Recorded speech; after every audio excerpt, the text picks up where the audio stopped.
Dalam kepercayaan Jawa, orang yang meninggal di Selasa Kliwon akan menjadi semacam tumbal dan bisa mengajak orang lain untuk ikut meninggal dalam waktu dekat. Ibu akan ajak kalian. Untuk mencegah itu, keluarga harus melakukan ritual khusus dalam proses pemakamannya. Jika dilanggar, maka bersiaplah kematian menjemput dengan caranya yang tragis, seperti yang dialami keluarga Pak Mul. Berikut ceritanya. Pagi itu, Pak Mul, juragan perkebunan karet, melakukan aktivitas seperti biasa ke pasar, berbelanja kebutuhan pokok untuk dimasak sang istri. Belanja juragan? Oh, Pak Ade. Ade. Monggo ya. Monggo. Pulang dari pasar, dia mampir ke kebun karet miliknya. Di sana, dia bertemu dengan karyawan dan Pak Budi, lurah di desa itu. Kedinginan ya. Ketika di rumah, Pak Mul berbincang dengan anak bungsunya. Dia berpesan agar si anak melanjutkan kuliah atau menjadi akpol. Nanti kalau Yan dia lanjut kuliah, Pak, kebunnya siapa yang ngurus? Jadi komandan. Baru rampung pasang pemanas air.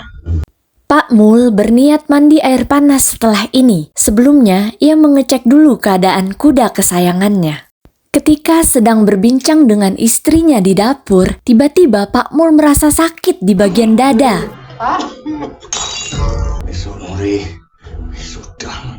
Pak Mul mencoba menguatkan dirinya karena ingat anaknya Nuri besok di wisuda. Bapak istirahat dulu ya. Esoknya, tepat pada Selasa Kliwon, kejadian mengenaskan terjadi pada Pak Mul. Ayo kita ke wisuda Nuri.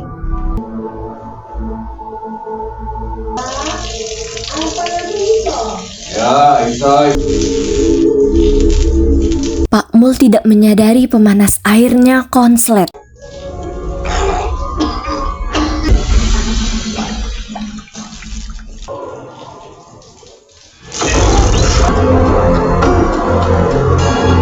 Mitos meninggal di hari Selasa Kliwon adalah sebuah kesialan. Arwah akan mengajak satu persatu anggota keluarga meninggal. Untuk menangkal kesialan itu, pihak keluarga harus melakukan sebuah ritual. Pak ingin kamu jadi dokter.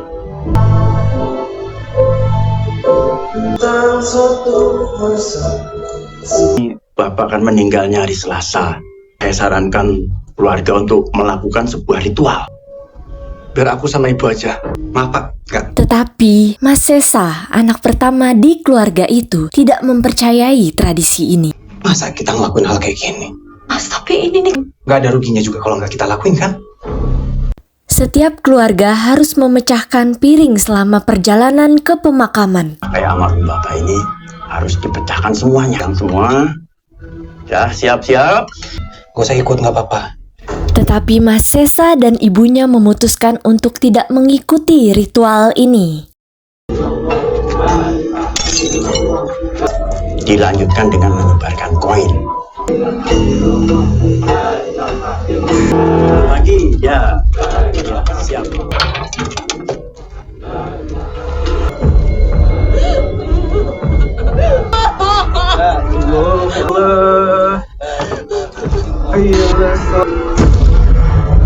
Sejak hari pertama ayah mereka meninggal, sang ibu mulai bersikap aneh. Dia terus memanggil-manggil suaminya untuk mengajaknya meninggal.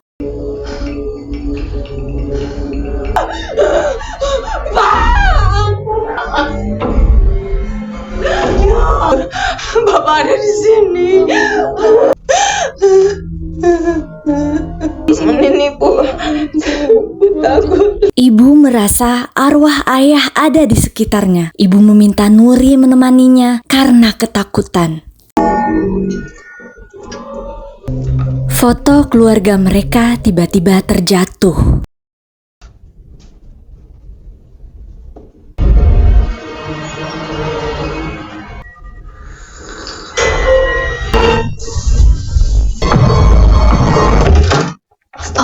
Yanda dan Nuri mulai khawatir. Sikap aneh ibu akibat tidak menjalankan ritual penolak sial ketika pemakaman kemarin. Bapak meninggal di hari sial. Nggak ada itu hari sial. Mas, Ya. lihat ibu nggak? Hari kedua setelah pemakaman ayah. Pagi itu Nuri tidak melihat ibu. Dia mencari di sekeliling rumah, tidak ada. Kamu lihat ibu nggak? Aku nggak tahu. Ternyata ibu terbaring di jalanan depan rumah.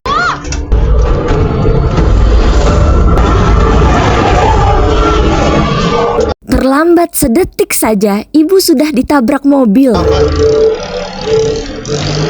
Ada kaitannya sama kematian almarhum. Pak Lurah merasa kejadian-kejadian ini berkaitan dengan kematian almarhum ayah. Tiba-tiba ibu menyampaikan sesuatu yang mengerikan. Ibu akan pergi sebentar lagi. Ibu akan ajak kalian. Wajar dengan kondisi kayak gini. Kondisi ibu bisa menggigil padahal suhu badannya tuh normal. Yanda dan Nuri berusaha meyakinkan Mas Sesa bahwa kejadian-kejadian ini tidaklah normal. Mas, kepala keluarga di sini sekarang. Tetapi Mas Sesa tetap tidak percaya. Udah semangat mau datang ke wisudamu, Nur. Pak Bejo, habis benerin genteng langsung. Di hari ketiga, terlihat rumah sedang direnovasi. Rumah sakit nggak bisa ditinggal lama-lama. Gak apa-apa. Mas Sesa izin kepada ibu untuk segera pulang karena tugasnya sebagai dokter menanti. Sementara itu, sesuatu yang mengerikan akan dialami oleh ibu.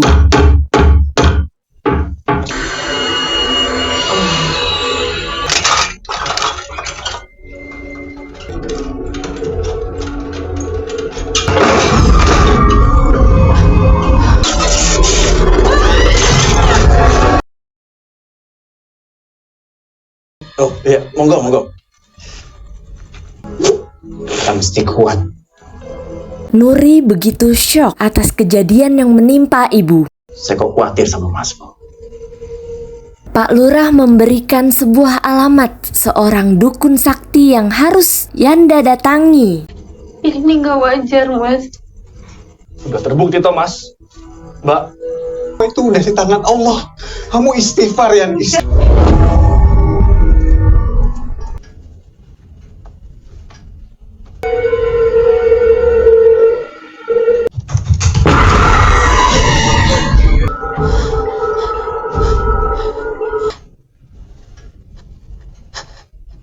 Kak Mesa mulai mengalami kejadian-kejadian aneh.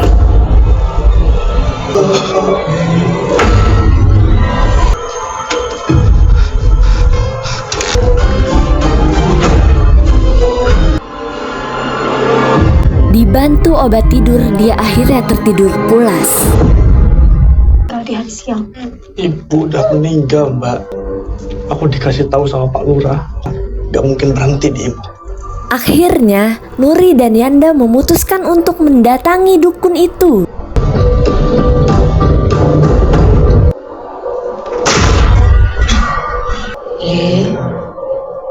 Ayo sini. Sementara itu, di rumah, Kak Sesa terus diganggu oleh suara-suara dan penampakan. Yanda sama Nuri lagi keluar, Mas. Ini kamu yakin rumahnya? Akhirnya mereka tiba di rumah dukun itu. Oh, singkowo kalian jauh-jauh ke sini. Pa mempersiapkan diri. Tak ada yang bisa lari dari kematian. Kak Sesa mencurigai Pak Lurah memberikan benda asing kepada Yanda.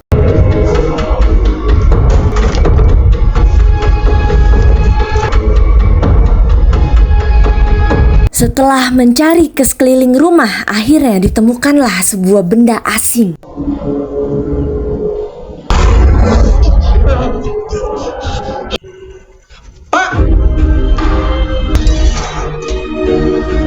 Kak Sesa mulai mengejar seseorang yang menyerupai ayah. Mas Sesa? Dan seluruh anggota keluarganya bakal diajak. Mbak, permisi sebentar ya, Mbak. Nuri segera pulang ketika mendengar kabar kalau Mas Sesa hilang. Mas Sesa hilang.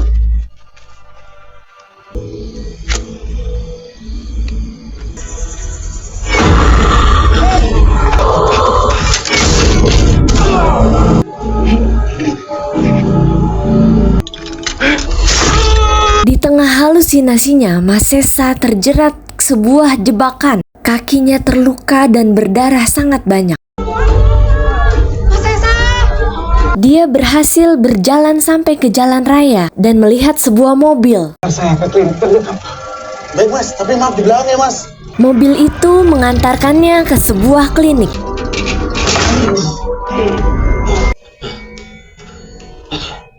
Antara sadar dan tidak sadar, ia seperti dibawa oleh sesosok ke sebuah ruangan.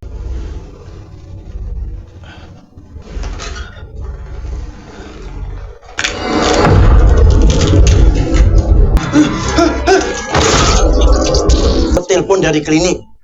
Mas Sesa ada di sana. Rupanya Mas Sesa meninggal karena kehabisan darah. Atina fid dunya hasanah wa fil Emang semua ini benar. Sabar ya.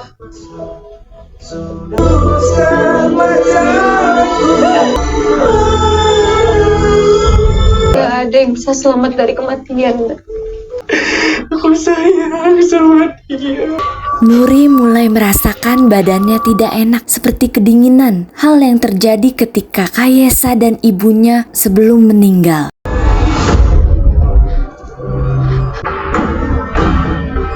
Nuri menemukan sebuah benda asing, kemudian mereka membawanya ke dukun. Sejak kapan benda ini ada di rumah?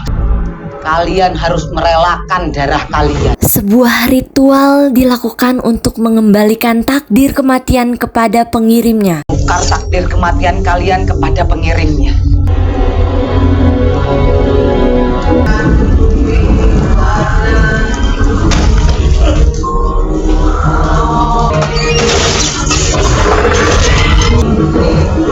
Seseorang telah mengirim manusia.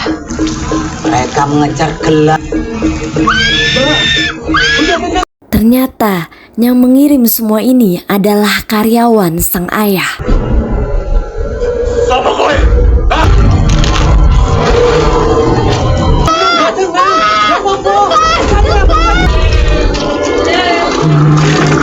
Flashback ke masa lalu, karyawan ini adalah adik ipar sang ayah. Dia aja tak bikin jadi sarjana bareng sama anak-anakku. Gak ada yang setuju Isma nikah sama dia. Sampai kapanpun aja gak akan dikuliahkan. Kamu taruh di kamar mereka. Ajenglah yang menaruh benda-benda itu di kamar mereka. Kembali ke saat ini terlihat Ajeng sedang mengendalikan kuda yang mengamuk.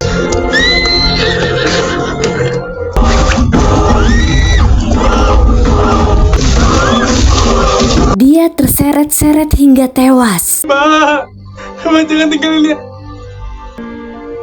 Nuri, Esoknya, Nuri dan Yanda menghadiri pemakaman Ajeng dan ayahnya. Yang mbak ini mau balik ke Jogja toh? Mau bantu bangun desa ini. Nuri memutuskan untuk menemani Yanda di desa. Di scene akhir, terlihat Pak Lurah bertemu dengan dukun yang menyelamatkan Nuri dan Yanda. Ini menjadi sebuah tanda tanya besar.